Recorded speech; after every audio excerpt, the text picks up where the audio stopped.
Nous voici à présent, enfin, si j'ose dire, dans la séquence dédiée au rendu sous Blender, dans laquelle nous allons utiliser le moteur de rendu Cycle. Alors avant d'activer ce moteur de rendu, je voudrais spécifier et pointer quelques différences qu'il existe entre les deux moteurs de rendu. Alors, Blender Render traditionnellement est un moteur donc, qui fonctionne sur un Z-buffer ou un scanline, c'est-à-dire que la scène va être évaluée du fond vers la caméra, ligne par ligne, donc pixel par pixel, et chaque fois que Blender, alors je schématise, hein, va trouver un nouveau polygone, il va l'éclairer, trouver la valeur d'éclairage, de couleur, etc. du pixel et l'afficher, etc. et va remonter vers la caméra. Euh, Ça, c'est le moteur d'origine de Blender qui s'est adjoint quelques méthodes de ray tracing par la suite pour pouvoir faire des ombres plus précises et aussi pour pouvoir calculer des matériaux comme du métal réfléchissant, du verre, de la transparence, des méthodes de diffraction, etc. Donc on a un moteur qui est hybride, qui peut être très pratique sous certains aspects, parce qu'il peut être assez rapide dans certaines circonstances. C'est son gros avantage. C'est un moteur qui est beaucoup plus rapide que Cycle. Par contre, il a pas une grande précision, notamment sur des propriétés physiques des objets. Donc ce moteur va disparaître dans la version 2.8. Le moteur interne de Blender a aussi une grosse différence, et je vais la mettre en lumière immédiatement. J'ai sélectionné un objet, et vous vous souvenez peut-être de ça si vous avez fait l'exercice de la pendule. Quand je vais dans les matériaux et que je clique sur New, en fait, toutes les propriétés qui sont hors de la vue 3D, c'est-à-dire les matériaux, les textures, les propriétés du monde, etc., toutes ces propriétés sont listées sous une forme qui sont celles de boîtes de dialogue, de paramètres. C'est ce qu'on retrouve depuis le début de la 3D. C'est la façon classique d'agir sur un ensemble de paramètres. Donc là, on a un matériau sous Blender qui a un nom, donc c'est matériel 001. Je vais tout de suite le nommer Incal. Voilà.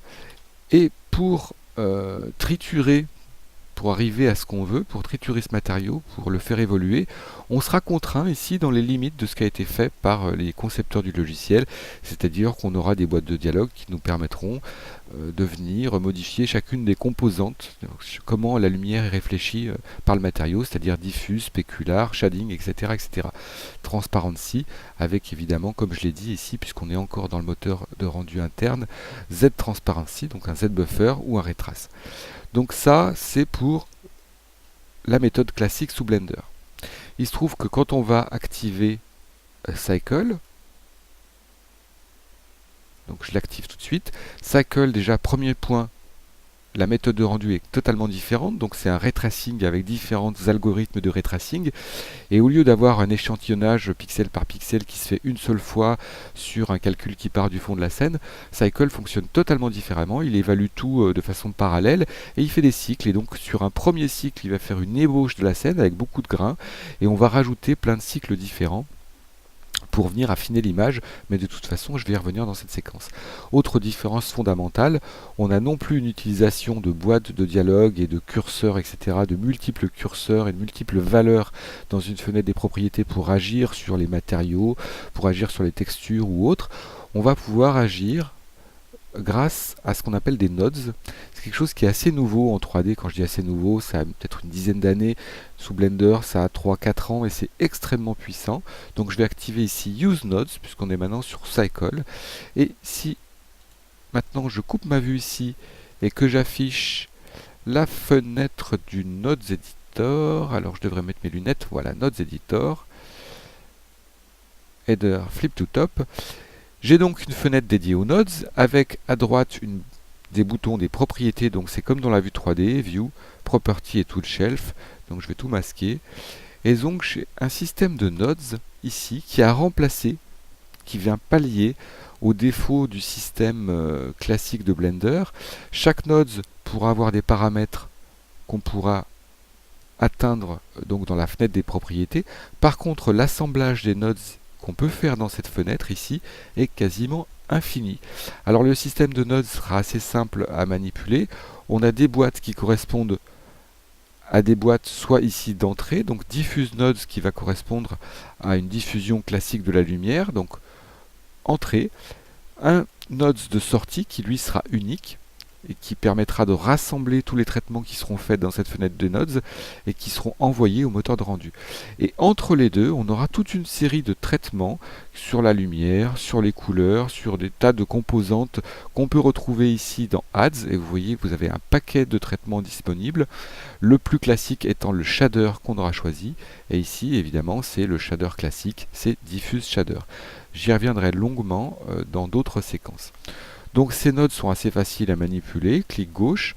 Quand on veut couper un lien entre deux nodes, on prend une petite boule d'entrée ou de sortie, on tire sur le fil et le lien disparaît. Quand on veut créer un lien, hop, ici, on fait un lien entre la boîte de dialogue qui est ici et l'entrée de cette boîte de dialogue.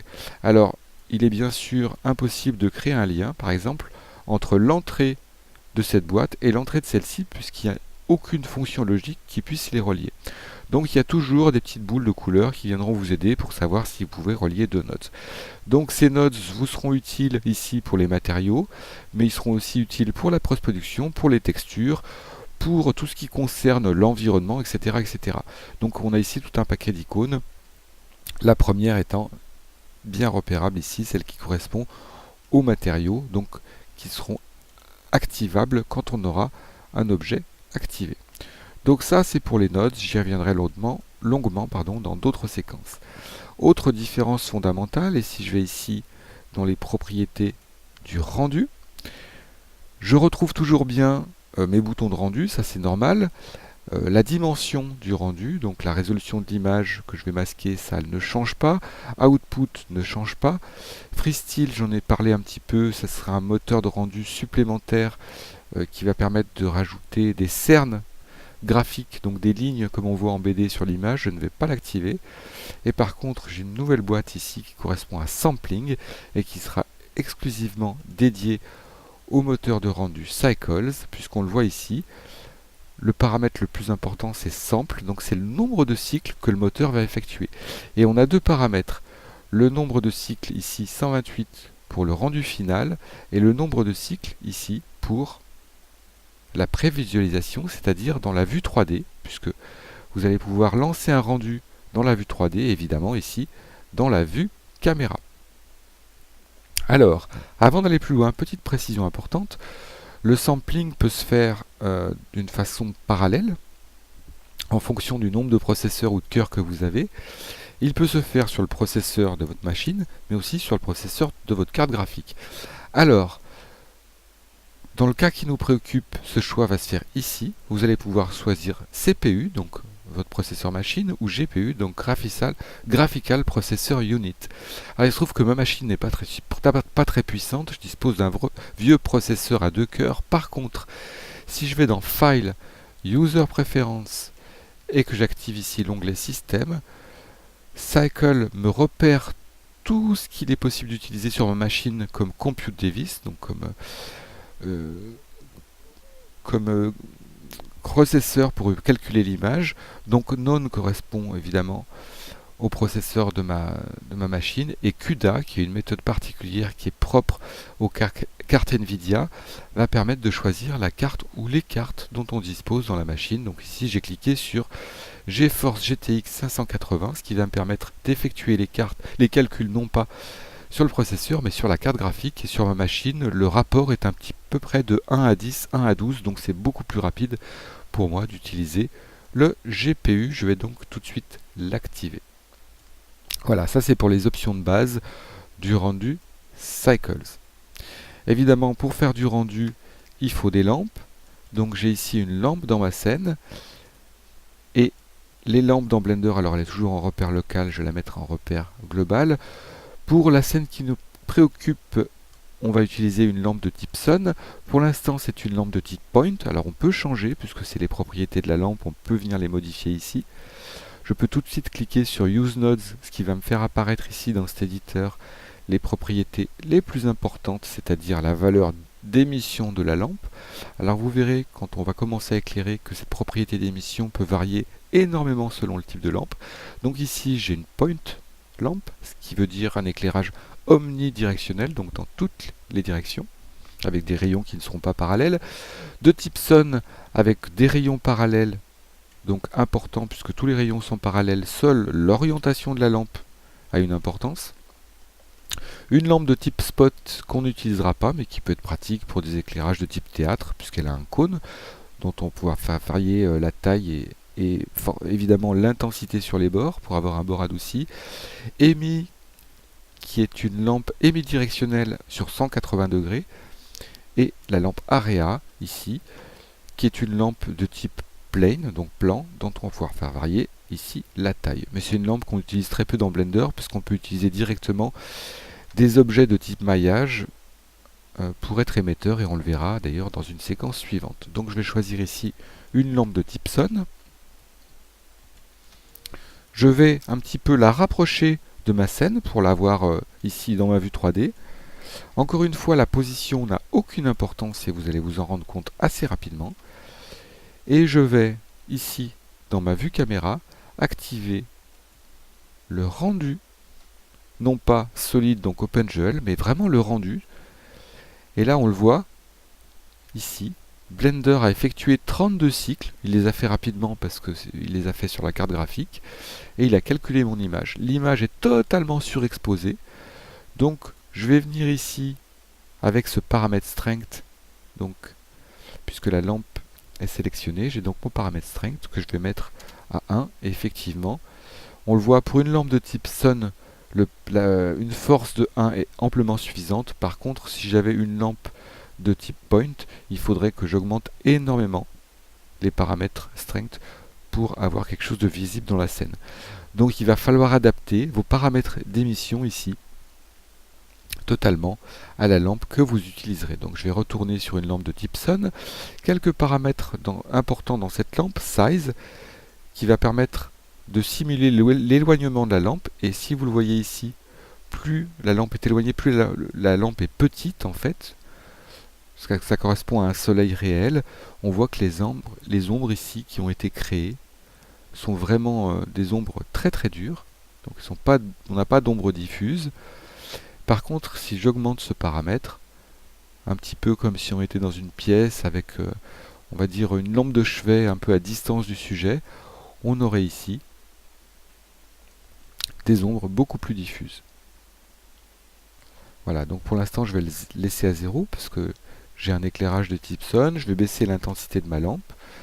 Donc je peux l'augmenter ici pas à pas. Voilà, je laisse tel quel pour l'instant. On va dire que c'est le soleil qui éclaire ma scène. Si je le déplace, donc aucun impact, on le voit bien dans la vue à droite. Par contre, si je le fais pivoter, effectivement, et là, on voit tout l'intérêt du moteur Cycle, c'est-à-dire que ce que l'on voit ici dans la vue caméra est exactement ce qui sera rendu dans l'image finale, et donc on peut de façon interactive venir construire la scène 3D. Alors pour l'instant, pour éclairer ma scène, j'ai utilisé une lampe de type Sun aussi, ici, mais je pourrais également utiliser l'environnement, puisque Blender dispose d'un environnement qui vous permettra d'avoir un environnement, un éclairage, on va dire, global. Pour activer cet éclairage global, je vais ici cliquer sur World, sur l'icône de World qui correspond à l'icône de l'environnement. Je vais cliquer sur Use Node et je vais venir ici dans mon éditeur de nodes, venir cliquer sur l'icône de l'environnement. Et là, on va pouvoir ici augmenter la valeur d'éclairage global de cet environnement. Alors, par curiosité, je vais ici simplement venir mettre à 0 l'éclairage de ma lampe. Et là, on le voit, l'éclairage de l'environnement va, lui, jouer uniquement sur l'éclairage général de ma scène. C'est très pratique pour avoir un mix en fait entre une lumière très directe et un éclairage global. Et on pourrait bien évidemment activer une autre méthode d'éclairage global qui est le grand classique de l'illumination ambiante.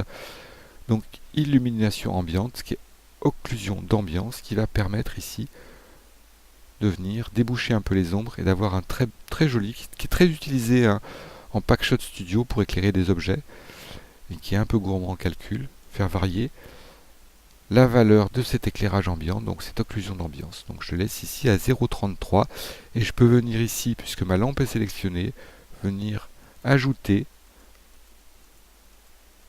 l'éclairage du soleil, dont je vais pouvoir bien évidemment choisir la couleur ici, pour venir terminer ce premier éclairage de la scène.